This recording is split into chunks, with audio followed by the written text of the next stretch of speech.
Former San Francisco 49ers linebacker De'Vondre Campbell has been in the headlines this morning after quitting on his team in a very public fashion, and rightfully so. He's getting cooked, and he deserves to get cooked for what he did.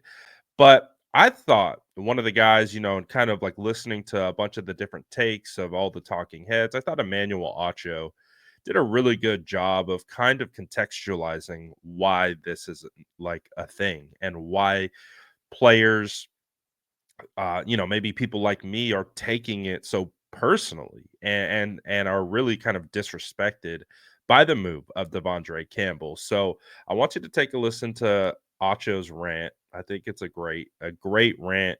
And I agree with everything he says. So take a listen to it right here, and I'll add a little bit to the rant on the other side.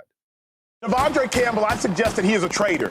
I suggested De'Vondre Campbell is a double agent. I suggested De'Vondre Campbell is something like Judas. You sat at the table, but you were plotting the 49ers' death. The 49ers are a team, historically an organization of toughness. This isn't just my word. These are players who have lived it by their actions.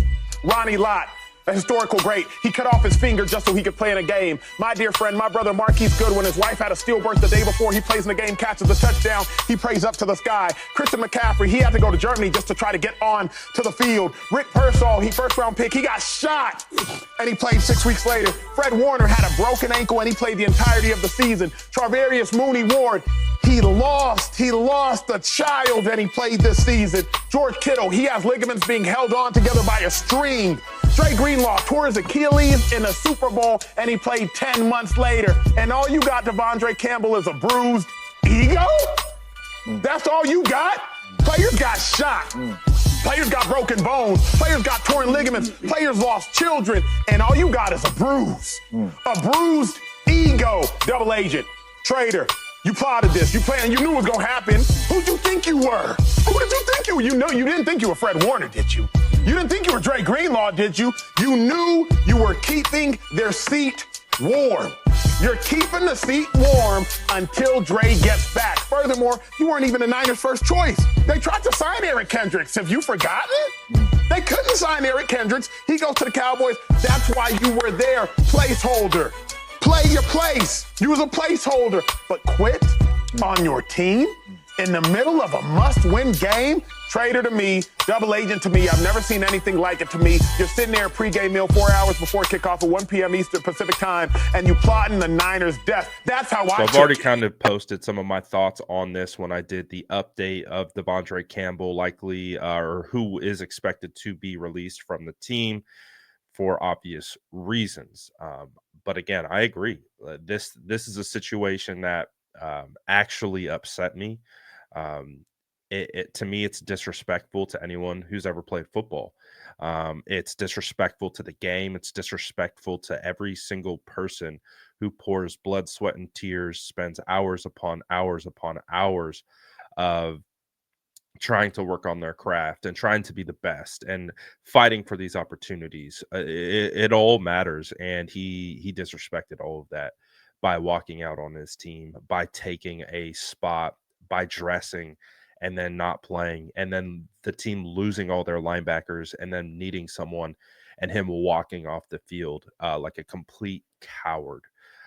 And that's what his legacy is now, a quitter. He will be remembered as a quitter. He will be remembered as a coward, and deservedly so.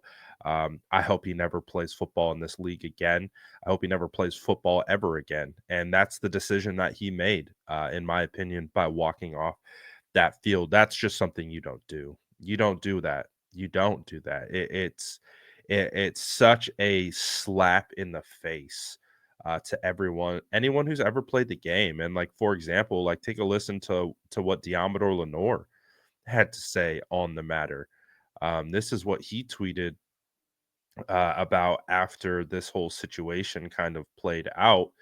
He says, "I call you brothers deeper than the surface. Blood makes us related. Loyalty makes us family. I'll never quit on my brothers, no matter what happens. Cut from a different cloth. It can be 50 versus 1. I'm standing on all 10.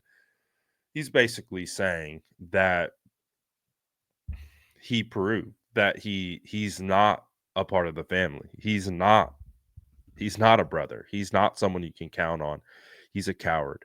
And just it's disappointing. And then guys like Jonathan Feliciano say crazy, I do unspeakable things to be out to be out there to play. And that's the point, man, is that's what De'Vondre Campbell did. These are the people that he's disrespected. He's disrespected anyone who's ever played football, who's ever been a part of a team sport. When you rely on your guy next to you to do their job and you do your job, and that's how you win, and that's how you overcome things and overcome adversity. And for him to have a pity party because Drake Greenlaw returns, it's bush league. It's laughable. It's comical. It's just a disgrace. Any adjective you want to use about it, and his decision to abandon his team when they needed him most. Again, there we'll probably hear a bunch of different takes of some other people throughout the day, but my take is abundantly clear. I think this is ridiculous. I think he deserves to be banned. He doesn't deserve to play in this league ever again, and I hope he doesn't start crying when someone doesn't give him a job because he doesn't deserve it. He didn't even play well enough to begin with to deserve it, and now this just unbelievable. To spit in the face to anyone who has overcome something to be able to put themselves in an opportunity to support their team and be there for their team.